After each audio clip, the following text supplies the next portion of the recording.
მოგესალმებით. დღეს ჩვენ საუბრობთ ბოლო დროის ერთ-ერთ ყველაზე მნიშვნელოვან ასტროლოგიურ მოვლენაზე. 3 მარტს ქალწულში მთვარის დაბნელებაზე. დაბნელების კორიდორი, რომელიც 17 თებერვალს მზის დაბნელებით მერწყულის 28 გრადუსზე დაიწყო, 3 მარტს მთვარის დაბნელებით სრულდება ქალწულის 12 გრადუსზე. თუ ბოლო პერიოდში გრძნობ, რომ შენი ცხოვრება ძალისხმევით შეკავებულ სტრუქტურას დაემსგავსა, რომელიც გფიტავს და უდიდეს ენერგიას გართმევს, მაშინ ეს გზავნილი შენთვისაა. ეს დაბნელება არ გთხოვს ახალი მიზნებისკენ სვლას. პირიქით, მისი მთავარი გზავნილია შეეშვი გადამეტებულ კონტროლს და ხელი გაუშვი ყველაფერს, რასაც ძალით ინარჩუნებ. ჩვენ შეჩვეულები ვართ მუდმივ მენეჯმენტს, ცხოვრობთ სისტემებით და ღირებულებებით, რომლებიც შეიძლება დიდი ხანია უკვე აღარ ემსახურება ჩვენ სულიერ წინსვლას. ჩვენ ვარსებობთ გარკვეულ სტრუქტურაში, კონტეინერში, რომელსაც თავისი ფუნქცია და დანიშნულება აქვს. მაგრამ როგორც ყველაფერი ბუნებაში, ჩვენს განუწყვეტლივ ვიზრდებით და ვითარდებით და რაღაც ეტაპზე ეს ძველი სტრუქტურა, რომელიც ადრე გვიცავდა და გვეხმარებოდა, უბრალოდ ვეღარ იტევს ჩვენ ახალ მეს. სწორედ ეხა მოვიდა დრო, რომ რეალურად გადავაფასოთ, კიდევ გვჭირდება ის თუ არა. მოდით უფრო ღრმად ჩავიხედოთ, რას ნიშნავს ქალწულის ნიშანში დაბნელება, რომელიც სამხრეთ კვანტს უერთდება. ქალწულის არქეტიპი პირდაპირ კავშირშია ჩვენს რუტინასთან, ნაბიჯ-ნაბიჯ, ეტაპობრივ პროცესებთან. როცა რაღაცას მუდმივად ვაკეთებთ, ის იქცევა პატერნად, ჩვევად, რომელიც ქმნის გარკვეულ დინებას, ეგრეთ წოდებულ flows ჩვენ ცხოვრებაში. მაგრამ ახლა, როცა მთვარე უერთდება სამხრეთ კვანტს, ნიშნავს, რომ წარსული თავიდან უნდა განვიხილოთ და გადავაფასოთ. აქ მესიჯი კი ძალიან მარტივია. უნდა დასრულდეს ძველი პატერნი. მან იმუშავა, აქამდე მოგვიყვანა. ეხლა კი აპდეიტი გჭირდება.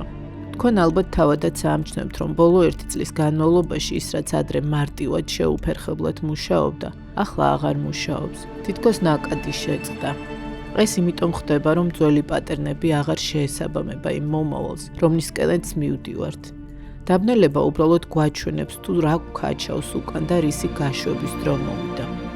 რაც ამ სურათს კიდევ უფრო საინტერესოს ხდის, არის ის, რომ დაბნელებების ქალწულის მმართველი პლანეტა მერკური ახლა თევზების ნიშანშია და თანაც რეტროგრადულ მდგომარეობაში. მერკური არის პლანეტა, რომელიც პასუხს აგებს იმაზე, თუ როგორ აღვიქვოთ, ვამუშავებთ, ვარქმევთ სახელებს ჩვენს გამოცდილებებს. თევზები კი არის დასრულების, დაშლის და გაშვების ნიშანი. რეტროგრადული მერკური თევზებში კი გვეუბნება. მე ვუშვებ და ვშლი ყველა იმ იარლიკს, სტრუქტურას და ძველ გამოცდილებას, რომელიც აღარ მემსახურება. ჩვენ არ უშვებთ უბრალოდ რაღაც ნარატივებს, ჩვენ უშვებთ იმ კომუნიკაციის სტილს და იდენტობას, რომელიც წარსულ პარადიგმას ეკუთვნოდა. ამით ჩვენ ქმნით თავისუფალ სივრცეს ჩვენს ცნობიერებაში, რათა მომავალში ახალი მნიშვნელობები და ახალი იდენტობა შევქმნათ. ახლა რეალურად ვართ შუალედურ გარდამავალ სივრცეში. წარსული დაამთავრდა, მაგრამ არც მომავალი დაწყებულა. ამ დროს ხდება კიდევ ერთი ეპოქალური მოვლენა, სატურნის და ნეპტუნის შეერთება ვერძის ნიშანში, რაც ახალ 36 და 165 წლიან ციკლებს იწყებს. სატურნი არის ფორმის მეუფე, სტრუქტურა, წესები.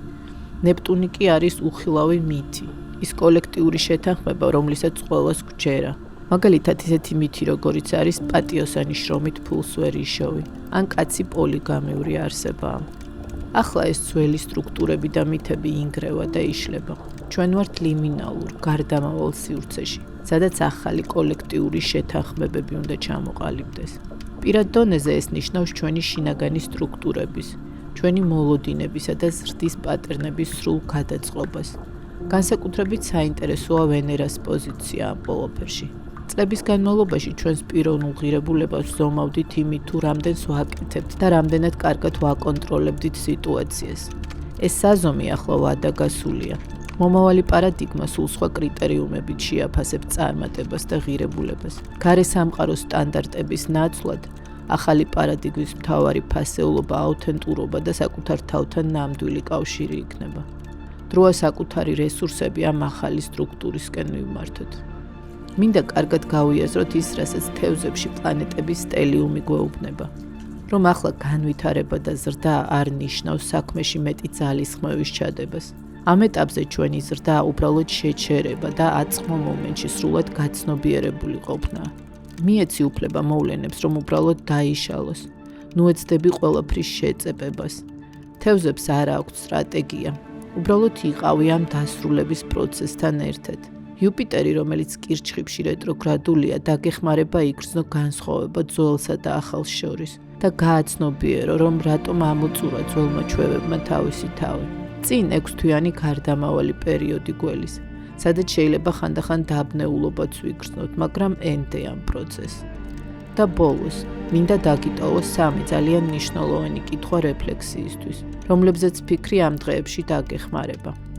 რა ძველ იარლიყებს და წარმოდგენებს უნდა გაუშვა ხელი, რომელიც წარსულში შენს იდენტობას განსაზღვრავდა, რათა ახალი მომავლისთვის სივრცე გაანთავისუფლო.